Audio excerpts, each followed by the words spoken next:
Hi friends, அனைவருக்கும் வணக்கம். வாங்க ஈஸியாக கத்திரிக்காய் வறுவல் பார்ப்போம். கத்திரிக்காயும் பட்டாணி வச்சு பார்ப்போம். அதுக்கு எண்ணெய் சட்டி வச்சு எண்ணெய் ஊற்றிக்கிட்டேன். கத்திரிக்காயை போட்டுக்கலாம்.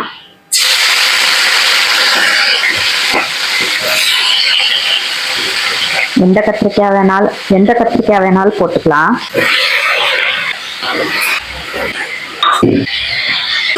கத்திரிக்காய் போட்டு வதக்கி விடுங்க. நல்லா வதங்கட்டும். உப்பு கொஞ்சம் போட்டுக்கலாம். கொஞ்சமா மஞ்சள்தூள் போட்டுக்கலாம்.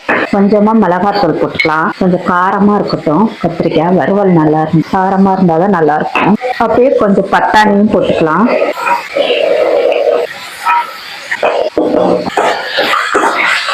ரெண்டுத்தையும் ஒட்டுக்கா கிளறி விடுங்க. நல்லா பரட்டி கிளறி விடுங்க. இந்த வெங்காயம் தக்காளி எல்லாம் போடல.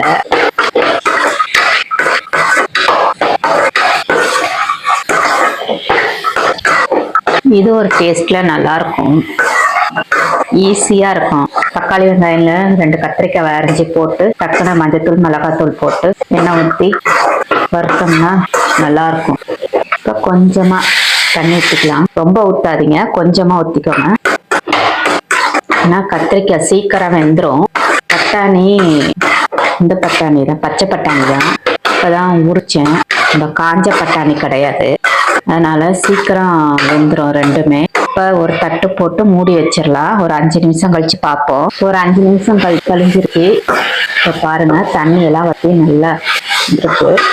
எண்ணெயிலேயே பரட்டி விடுங்க. தண்ணி வத்திருச்சு. நம்ம ஊற்றின தண்ணி வத்திருச்சு. எண்ணெய் நம்ம ஊற்றினோம் பார்த்தீங்கன்னா, அந்த எண்ணெயிலேயே நல்லா சுருள நல்லா பரட்டி எடுத்தீங்கன்னா நல்லா இருக்கும். இப்போ பாருங்க, இந்த பட்டாணி கத்திரிக்காய் நல்லா வெந்துருக்கு. நல்லா சாதம் வடிச்சு நல்லா இதை போட்டு பரட்டி ஒரு அப்பளம் வச்சு சாப்பிட்டோம்னா நல்லா இருக்கும். இல்லைன்னா ரசம் வச்சு இந்த கத்திரிக்காய் சைடிஷா வச்சு சாப்பிட்டோம்னா இன்னும் நல்லா இருக்கும். எங்க வீட்டுல இன்னைக்கு ரசமும் கத்திரிக்காய் வறுவலும் தான்.